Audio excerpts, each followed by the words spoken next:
दोस्तों नमस्कार, मैं विनोद शर्मा पॉलिटिकल चौपाल से। आज बात हाथरस पर। हाथरस में जो घटना घटी उसने उत्तर प्रदेश पुलिस की कार्यशैली और प्रशासन के कामकाज पर सवालिया निशान उठा दिया। इससे उत्तर प्रदेश सरकार की साख पर भी दाग पड़ा है। मैं ये बात जानबूझकर कह रहा हूँ कि इस घटना से उत्तर प्रदेश सरकार की साख पर भी दाग पड़ा है।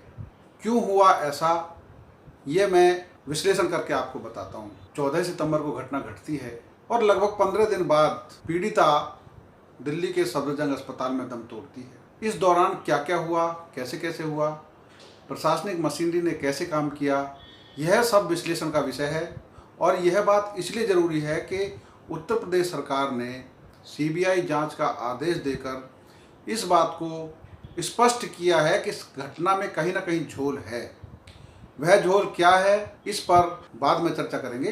फिलहाल चर्चा शुरुआती 14 सितंबर से और सफदरजंग अस्पताल में पीड़िता की मृत्यु होने तक। शुरू में घटना घटती है, मारपीट का मुकदमा दर्ज होता है। मारपीट के बाद मेडिकल भी होता है, ये नियम है। और जब मामला SC/ST केस का होता है तो चूक कहाँ हुई। इस घटना में CO साहब को जांच करनी थी, 24 घंटे में रिपोर्ट देनी थी थाने से। अगर यह जांच दरोगा ने की है तो यह भी एक झोल है। उसके अलावा जब मेडिकल होता है, 307 में जब मुकदमा दर्ज हुआ तो थाने से बाकायदा एक पर्चा कटता है मेडिकल जांच के लिए। वह मेडिकल जांच सिर्फ मारपीट तक सीमित थी, या अगर पुलिस को प्राथमिक दृष्टि में ऐसा लगा कि वो पीड़ित ज़्यादा गंभीर स्थिति में है और उसके साथ कुछ ऐसा हुआ है जिसकी पूरी मेडिकल जांच करानी चाहिए थी, तो 376 के हिसाब से पर्चा मेडिकल का क्यों नहीं काटा गया। 8 दिन बाद ऐसा क्या हुआ कि पुलिस ने 376 में केस दर्ज किया, लड़की के बयान दर्ज किए। SC/ST केस में और अगर इस तरह का घटना है तो मजिस्ट्रेट के सामने बयान दर्ज किया जाता है तुरंत। लेकिन इस मामले में चूक हुई और यह चूक आखिर तक भारी पड़ेगी। सीबीआई जांच में ये सब चीज़ें सामने आएंगी। पुलिस किसी घटना को गंभीरता से क्यों नहीं लेती है। अगर इस तरह की घटना सामने आ रही है जिसमें पिछला विवाद है तो सबको स्पष्ट रूप से पारदर्शी व्यवस्था के तहत काम करना चाहिए था। अगर थाने में कोई पीड़ित लड़की आती है और उसके साथ ऐसी घटना होती है जिसमें उसकी रीढ़ की हड्डी टूटी या शरीर का कोई हिस्से में इतनी ज़्यादा चोट है, तो उसको मेडिकल कराने के लिए क्यों एक हल्की फुल्की चोट में धारा दर्ज होती है। अगर उसके साथ ऐसी घटना घटी थी तो शुरुआत में ही उनके मेडिकल 376 के हिसाब से क्यों नहीं दर्ज की गई। इसके लिए कौन जिम्मेदार है?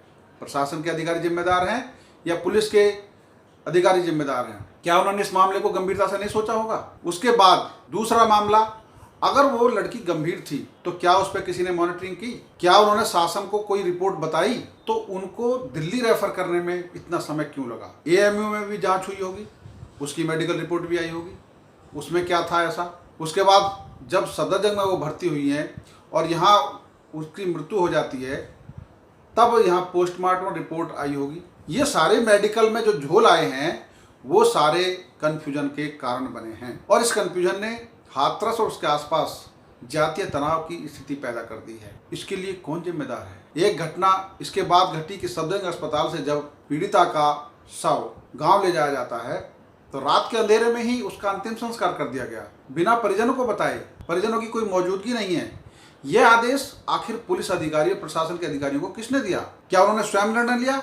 अगर ऐसा निर्णय लिया तो ये अधिकारी क्षमा योग्य नहीं है, क्योंकि हमारी संस्कृति में किसी भी, चाहे ये तो बड़ी घटना है, अगर किसी का भी इस तरह से मृत्यु हो जाती है तो अंतिम संस्कार के समय उनके परिजनों को बुलाया जाता है और उसके आधार पर ही उसका अंतिम संस्कार किया जाता है। और इस मामले में तो चूंकि इतना बड़ा मामला था, उसके बावजूद भी ये चूक क्यों हुई कि सफदरजंग से लाकर और अंधेरी रात में उसका अंतिम संस्कार कर दिया गया, परिजनों को नहीं बताया गया। आज परिजन इस बात को कह रहे हैं कि उनको बंधक बनाया गया। ये तो बिल्कुल अजीब बात है। हाथरस की ये घटना बताती है कि हमारी पुलिस और प्रशासन को एक अच्छा प्रशासन देने के लिए कुछ सीखना पड़ेगा। बलरामपुर में भी ऐसी घटना हुई है, वहाँ पर क्यों इस तरह की आक्रामक तरीका नहीं दिखाया गया है? वहाँ पे प्रशासन ने लगता है कि समय पर कार्रवाई की है और समय पर अधिकारी पहुँचे हैं, लेकिन यहाँ पर DM SSP निश्चित रूप से जिम्मेदार हैं इस घटना के लिए। उसके बाद अगला कदम क्या हुआ कि जब नेता या मीडिया वहाँ जा रही है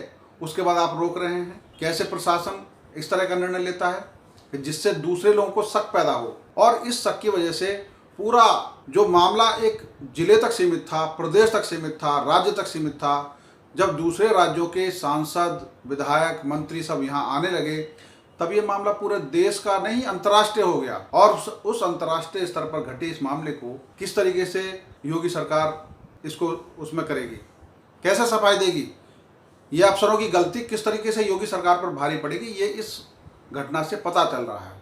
तो मेरा ये मानना है कि इस पूरे घटनाक्रम में 4 बड़ी गलतियां हुई हैं। पहला, जब लड़की के साथ घटना घटी उस घटना को गंभीरता से न लेना। दूसरा, SC/ST एक्ट के तहत जब ये मुकदमा दर्ज हुआ था तो सीओ को जांच करनी थी, 24 घंटे में रिपोर्ट देनी थी। तीसरा, थाने से जब मेडिकल जांच के लिए कोई कागज़ तैयार किया गया, उस कागज़ पर 376 की जांच का रिटर्न में उल्लेख क्यों नहीं है। और चौथा, वो डॉक्टर जिन्होंने जांच की, क्या उन्होंने उस लड़की की हालात देखी या सिर्फ मारपीट की ही जांच करके अपनी रिपोर्ट दे दी। उसके बाद जो सफदरजंग अस्पताल में जो रिपोर्ट आई, वो जब वहाँ पे उसका अंतिम संस्कार रात में किया गया, वो और प्रशासनिक अधिकारियों द्वारा मीडिया और नेता को रोकना, ये सब संशय के घेरे में डालते हैं। और आने वाले दिनों में सीबीआई के लिए यही 4-5 मुद्दे जांच का आधार बनेंगे। इसमें कायदा यह कहता है कि जब इतनी बड़ी घटना घटी थी तो उस रेंज के आईजी और कमिश्नर को गांव में डेरा डालना चाहिए था। क्यों जरूरत पड़ी प्रदेश अपर गृह सचिव को और प्रदेश के डीजीपी को उस जगह पर आने की जरूरत पड़ी? क्या हमारे आईजी और कमिश्नर उन्होंने कोई सही रिपोर्ट प्रस्तुत नहीं की? प्रशासनिक मशीनरी का ये ऐसा फेलियर केस है जिसको आने वाले दिनों में केस स्टडी के रूप में रखा जाएगा और सीबीआई जांच में पता चलेगा ये मामला क्या था। अभी तक जो बातें छन छन करा रही हैं उसमें एक पक्ष कह रहा है कि रेप जैसी कोई घटना नहीं हुई, दूसरा पक्ष कह रहा है कि रेप हुआ। प्रशासनिक रिपोर्ट कहाँ है जो इन दोनों की बात को साफ करे? मेडिकल रिपोर्ट कहाँ है जो इस बात को झुटलाए कि कौन पक्ष सही कह रहा है, कौन गलत कह रहा है? यह चर्चा का विषय है। इस संवेदनशील मुद्दे पर मैं अपनी राय रख रहा हूँ आपके लिए। आप भी अपनी राय दे सकते हैं। पॉलिटिकल चौपाल देखते रहिए। आपको यह कैसी लगी? धन्यवाद।